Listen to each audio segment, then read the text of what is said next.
بەسڵاوێکی دووبارە بینەران و گوێگرانی خۆشەویستی تەلەڤیزیۆنی کۆمەڵاتمە تۆلاتان بۆ پێشکەشکردنی بەرنامەی لێکدانەوە هەڵوێست. لە بەرنامەی لێکدانەوە هەڵوێستی ئەم شەویشدا چەند بابەتێکمان ئامادەیە کە بۆتان بخوێنمەوە. بابەتی یەکەمان بەناونیشانی دووبارە داڕشتنەوەی ڕۆڵی ئەمریکا لە ناوچەکەدا کە ئەمە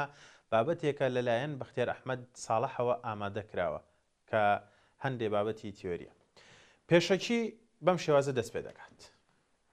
بەڵگەنامەی استراتیژی ئاسایشی نیشتیمانی ئەمریکا 2025 زایێنی ئاماژەیە بۆ گۆڕانکاریەکی بەرچاو لە تێڕوانینی واشنتۆن بۆ ڕۆژهەڵاتی ناوەڕاست کە چیتر وەک گرنگترین پێگەی استراتیژی مامەڵەی لەگەڵدا ناکات وەک چۆن لە ساڵانی هەفتاکانی سەدەی ڕابردووەوە بووە. ئەم گۆڕانکاریە درێژکراوەی ڕەوتێکە کە لە سەردەمی ئیدارەی ئۆباما دەستی پێکردووە و لە سەردەمی ترەمپیشدا چڕتر بووەتەوە و ئێستا زیاتر بەرچاو دەکەوێت. بەڵگەنامە نوێەکە لەسەر بنەمای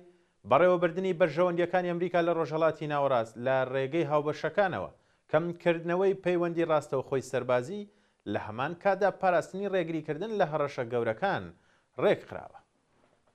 تایبەتمەندیەکانی استراتیژی نوێی ئەمریکا بەڵگەنامەکە چوار پای سەرەکی سیاسەتی ئەمریکا لە ناوچەکەدا دەستنیشان دەکات کە بریتین لە چەند خاڵەیەک بەم شێوازە. خاڵی یەکەمی کەمکردنەوەی دەستێوەردانی سەربازی ڕاستەوخۆ کە سەلماندوێتی کە توێچوویەکی زۆری هەیە وەک لە عێراق و ئەفغانستانیش بە دیار کەوت. خاڵی دووەم بەرەنگاربوونەوەی ئەژموونی ئێران لە ڕێگای ئامڕازە سنووردارەکانی دیبلۆماسی و سەربازیەوە. خاڵی سێەم پاراستنی ئاسایشی ئیسرائیل و ڕێگریکردن لە بڵاوبوونەوەی تیرۆر. بەهێزکردنی هاوپەیمانەکان لەگەڵ دەوڵەتانی کەنداوە بۆ ئەوەی ڕۆڵێکی زیاتر لە بەڕێوەبردننی هەڕەشە ناوچەیەکان بگرنە ئەستەوە. گۆڕەوینی ئەولەویەتە جیۆپۆلیتیەکان بۆچی ڕۆژهەڵاتی ناوەڕاست چیترە و لەوێت نییە. بەڵگەنامەکەی استراتیژی ئاسایشی نیشتیمانی دوو هۆکاری سەرەکی دەخات دەڕوو. کۆتایی هاتنی ناوەندی وزەی ڕۆژهەڵاتی ناوەڕاست کە خاڵی یەکەمە. سەرچاوەکانی وزە لە ئاستی جیهاندا هەمە چەشن بوون. ئەمریکاش بووەتە هەناردەکەری وزەی پاک ئەم پێشهاتەیەکێکە لە پایەکانی بەرژەوەندی ئەمریکا لە ناوچەکەدا کە تێک دەدات. خاڵی دووەمی ئەمەش دابەزینی ڕکابەری نێودەوڵەتی لە ڕۆژهەڵاتی ناوەڕاستە. هەرێم چیتر گۆڕەپانی ململانی ڕاستەوخۆی نێوان زلهێزەکان نییە وەک لە سەردەمی جەنگی ساردا بوو و لە بەرامبەردا پرزگەلێکی زۆر زەقتر بۆ واشنتۆن هاتۆتە پێش وەک فەنزوێل لاو ئاسایشی نیوە گۆی ڕۆژ ئاوا ئاسیا و کۆنتڕۆڵکردنی استراتیژی چین و ئاسایشی سنووری باشووری ئەمریکا بەڕێوەبردننی کاریگەری لە ڕێگەی هاوبەشە ناوچەیەکانەوە. ئەمەش بابەتێکی ترە لە دەستێوەردانی ڕاستەوخۆوە بۆ شاندی استراتیژی بەڵگەنامەکە ئاماژە بەوە دەکات کە ئەمریکا ئەرکی بەڕێوەبردننی هاوسەنگیە ناوچەیەکان دەداتە دەست هاوبەشەکانی وەکو سعودیە و ئێمارات و قەتەر و ئیسرائیل و عێراق و لوبنان. ئەم گۆڕانکاریە لەسەر ئەو بنەمایە دامەزراوە کە بەهۆی باشتربوونی پەیوەندیەکانی عەرەب و ئیسرائیل و فراوانبوونی تۆڕی هاوپەیمانانی ئەمریکی ناوچەکە توانای بەڕێوەبردننی خۆی زیاتر کردووە. واشنتۆن جەخت لەوە دەکاتەوە کە گۆڕینی ڕژێم یان سەپاندنی چەکسازی لە سەرەوە تا ئێستا سەرکەوتنی بەدەست نەهێناوەوە لە بری ئەوە سەرنجی لەسەر هەمدانی چاکسازی ئۆرگانی دەبێت بەبێ ئەوەی کە لە دەرەوە بسەپێنرێت واتە دەرەوەی ئەمریکا. دۆسەی ئێران کە خاڵێکی ترە جڵەوکردن بەبێ شەڕ دوای شەڕی 12 ڕۆژەی ئێران و ئیسرائیل و دواتر هێرشەکانی ئەمریکا بۆ سەردامەزراوە تۆمیەکانی ئێران استراتیژی ئەمریکا وەک هێزی سەرەکی نەسەقامگیر لە ناوچەکەدا مامەڵەی لەگەڵ ئێراندا کرد. بەڵام واشنتۆن بەدوای شەڕێکی تەواودا ناگەڕێت بەڵکو پشت دەبەسێت بە ئامرازگەلێکی تر لەوانە بەهێزکردنی هاوبەشەکانی لە ناوچەکە پاڵپشیکردنی تواناکانی بەرگری ئیسرائیل بەشداریکردن لە دانوستانی مەرجدار بۆ سنووردارکردنی بەرنامە تۆمیەکانی ئێران و کەڵک وەرگرتن لە گوشاری ئابووری تەکنەلۆژی بۆ لاوازکردنی ژێرخانی ئێران. بەم شێوەیە مامەڵەکردن لەگەڵ ئێران زنجیرەیەک بڕیاری تاکتیکی دەبێت نەک استراتیژیەکی ڕق. ئیسرائیل و فەڵەستین ئەمەش خاڵێکی تر بەڕێوەبردننی ململانیەکان بەڵگەنامەکە ئاماژە بەوە دەکات کە ڕێککەوتنی ئاگربەستی نێوان ئیسرائیل و حەماس بۆ نێوەنگیری ترامپ هەنگاوێکە بەرەو ئاشتێکی بەردەوامتر لە ڕوانگەی ئەمریکا و حەماس دوای ئەو زیانە سەربازیانەی کە پێیگەێنراوە توانراوە کۆنتڕۆڵی بکرێت و لەلایەکی دیکەشەوە هاوپەیمانە عەرەبەکانی واشنتۆن بوونەتە گەمەکارێک یان یاریکەرێک کە کاران لە ڕێکخستنی کارەکانی دوای جەنگ بە پەمپی لە ئێستادا ئەولەوێت بەڕێوەبردننی کە بڵین ململانەیە نەک چارەسەرکردنی و سووریاش کە خۆی لێرەدا خاڵێکی ترە نۆژەنکردنەوەی دەسەڵات لە چوارچێوەی ڕێکخستنە ناوچەیەکاندا بەڵگەنامەکە سووریا بە کێشەیەکی ئەگەری وەسف دەکات بەڵام کێشەیەک کە دەتوانرێت بە پشتیوانی ئەمریکا وڵاتە عەرەبیەکانی کەندا و تورکیا سەقامگیر بکرێت راپۆرتەکانی ناوەندەکانی توێژینەوەی ئەمریکا ئاماژە بۆ دەکەن کە هانی دانوستانی پێشوەختەی نێوان دیمەشق و تەلەڤیڤ دەدرێت بە تایبەت دوای لاوازبوونی هەژمونی ئێران لە سووریا پشتیوانیکردن لە پرۆسەیەکیش کە بە سەرکردایەتی وڵاتە عەرەبیەکان بۆ نۆژەنکردنەوەی قۆناغ بە قۆناغی ڕژێمی سووریا لە بەرامبەر سنووردارکردنی ڕۆڵی ئێران ئەم دیدە ئامانجی یەکخستنی سووریایە لەگەڵ پێگاتیەکی نوێی ناوچەی کە ڕێگری لە دووبارە داڕمانی ئەو وڵاتە بکات وزە و گۆڕانی جیۆ ئابووری ناوچەکە بەڵگەنامەکە با بڵێن بەو شێوەیە لە ڕۆژهەڵاتی ناوەڕاست دەڕوانێت کە لە کۆگاینەتەوە گۆڕاوە بۆ ناوەندێکیەوە بەرهێنانی نێودەوڵەتی و هێزێکی وزەی ئەتۆمی مەدەنی و ژینگەیەک کە گرنگی بە پرۆژەی زیرەکی دەستکرد و تەکنەلۆژیای بەرگری بدات و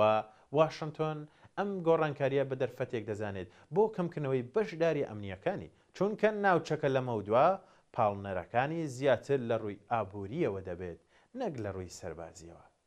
بەرەنگاربوونەوەی تیرۆر و ڕێگریکردن لە کۆنتڕۆڵکردنی ڕێگا گرنگەکان ئەمریکا سێ هێڵی سووری دیاری کردووە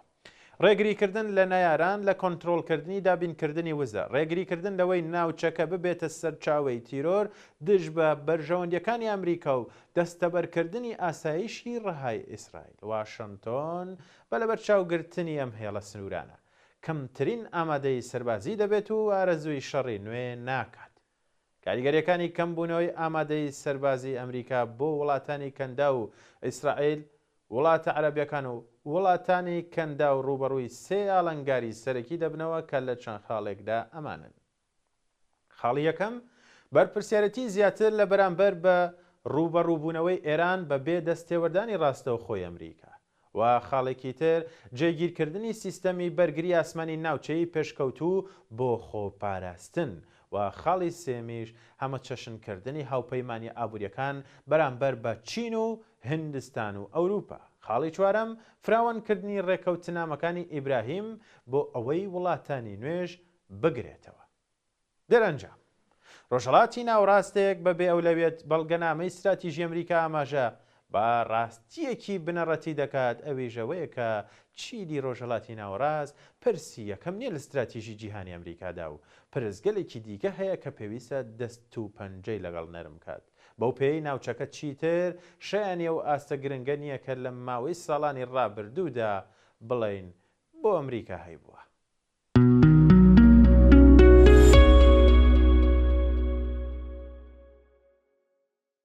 بابەتی دووەممان بە ناونیشانی ئۆکرانیا و ڤەنزوێلا قوربانی ئاڵوگۆڕی بەرژەوەندیەکانی ڕووسیا و ئەمریکا ئەم بابەتە لەلایەن دکتۆر گەنجۆ خەسرە و محەممەدەوە ئامادەکراوە لەگەڵ هاتنە سەر دەسەڵاتی دۆناڵد ترامپ استراتیژی ئەمریکا بە تەواوی خۆی لە چوارچێوەی سیاسەتی ئابووری و بەهێزتربوونی ئابوووریەکەی و پرسی کۆچبەران و بەرزکردنەوەی داهاتی تاکی ئەمریکی دۆزیەوە هەروەها لەسەر ئاستی پەیوەندیەکانی ژوورخستنەوەی مەترسیەکانی سەر ئاسایشی نیشتیمانی و نەتەوەی ئەمریکا لە ڕێگەی سیاسەتی نەرم لەگەڵ زلهێزەکان واتە ڕووسیا و چین و هەروەها سیاسەتی بەکارهێنانی هێز لە پێناواشتی لەگەڵ وڵاتانی ناوەند و لاواز بۆیە ڤەنزوێلا وەک خاوەن گەورەترین یادەگی نەوتی جیهان و گەورەترین دژبەری ئەمریکی بووە بە باشترین نێچیر بۆ ئەمریکا بۆ ئەوەی نەوتەکەی قۆڕەق بکات و یەکێک لە دوژمنەکانی لەناو ببات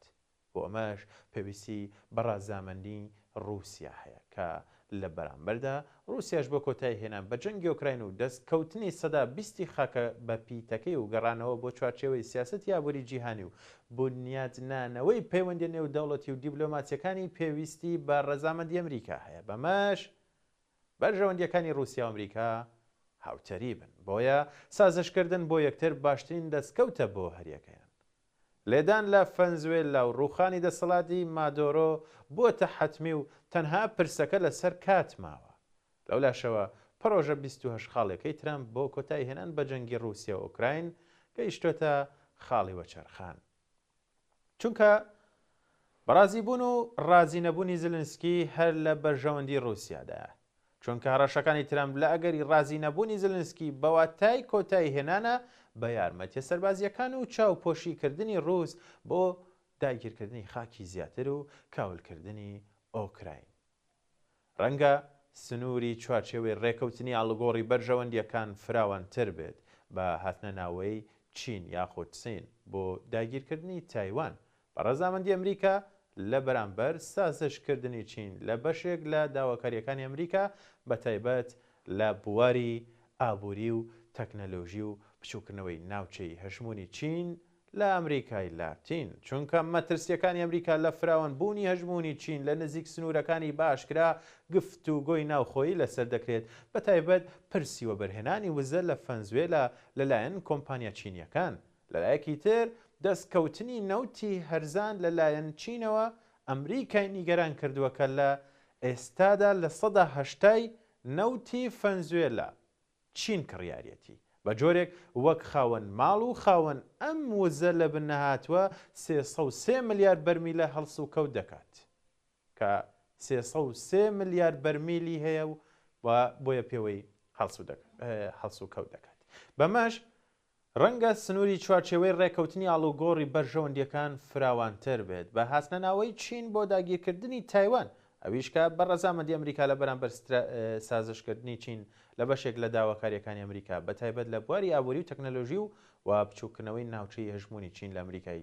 لاتین، چونکە مەترسیەکانی ئەمریکا لە فراوانبوونی هەژمونی چین لە نزیک سنوورەکانی باشکرا گفتوگۆی ناوخۆیی لەسەر دەکرێت، بە تایبەت پرسی وەبەرهێنانی وزە لە ڤەنزوێلا لەلایەن کۆمپانیا چینیەکان. لەلایەکی تر دەستکەوتنی نەوتی هەرزان لەلایەن چینەوە ئەمریکای نیگەران کردووەکە لە ئێستادا لە ١٨ نەوتی ڤەنزوێلا چین کڕیارەتی بە جۆرێک وەک خاوەن ماڵ و خاوەن ئەم وزە لە بن نەهاتووی 303 ملیارد بەرمیلیە هەڵس و کەوت دەکات. بەمەش ڕەنگە ئەمریکا بۆ دەرخستنەوەی چین و ڕێگیرکردنی لە دەستکەوتەکانی ئەم وزە زۆر و هەرزانە تایوان بکاتە قوربانی لە پرۆسەیەکی ئاڵوگۆڕی بەرژەوەندی سیاسی و ئابووری. بۆیە مانۆڕە سەربازیەکانی ئەمریکا لە دەریای کاریبی و چین لە دەریای باشووری چین لە یەک کاتدا دەرخەری ئەو ڕاستیان کە جیهان پێی ناوەتە قۆناغێکی پڕ لە ئاڵنگاری و جەنگێک لەو پەڕی ڕۆژهەڵاتەوە بۆ ناوەڕاست و تا دەگاتە ئەو پەڕی ڕۆژئاواش یان ئەوروپا. دەکرێت گرنگترین ئامانجەکانی ئەمریکا لە هێرشی سەربازی بۆ سەر ڤەنزوێلا لەم خاڵانە کورت بکەینەوە. دەستگەیشتنی ئەمریکا بە وزە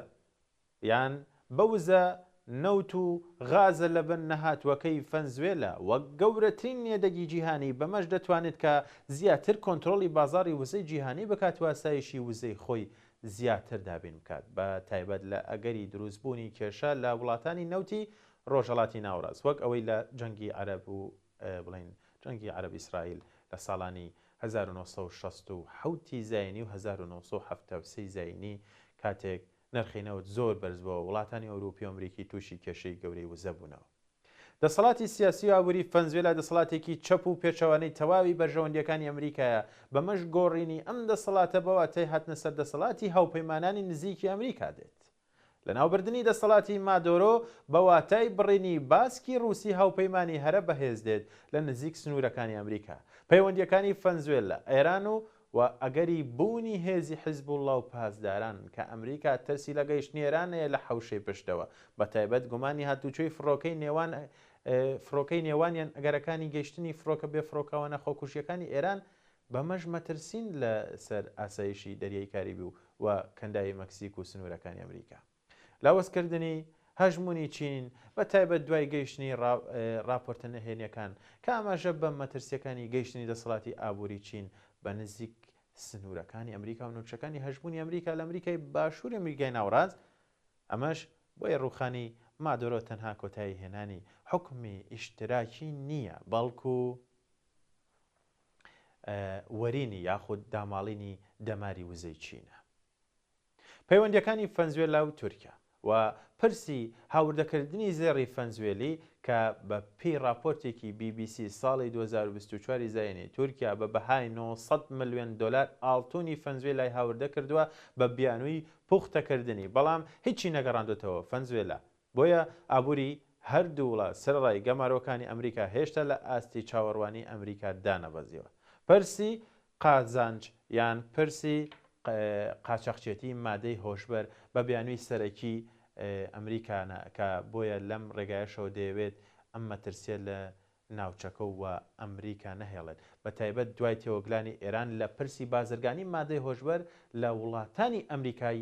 لاتین. پەیوەندیەکانی ڤەنزوێلا و کۆریای باکوور و کۆبا بە تایبەت دوای ناردنی هێزە سەربازیەکانی کۆریای باکوور بۆ پێشەوەی بەرەکانی جەنگی رووسیا و ئۆکراین ئەوەی ڕوونکردەوە وڵاتانی هاوپەیمانی ئیشتراکی بە کردەی یارمەتی یەکتر دەدەن. لەلایەکی تر چەند جارێک باز لە یارمەتیە ئەتۆمیەکانی کۆریای باکوور و رووسیا بۆ ڤەنزوێلا و بنیادنانی بەرنامەی ئەتۆمی ئەگەر چی تەنها قسەن بەڵام لاگەری بەهێزتربوونی بەرەی ئیشتراکی ڕەنگە بێتەواقع. کەواتە بۆ بەدەزێنانی ئەم ئامانجانە ڕەنگە بە ئاسانی ئۆکراینیا و تایوان بکەنە یان بگاتە قوربانی بۆ ئەوەی کە بەبێ بربەستی رووسی و چینی بگاتە ئامانجەکەی و کەمترین زیان و قوربانیش لەو ڕێگایەدا بدات.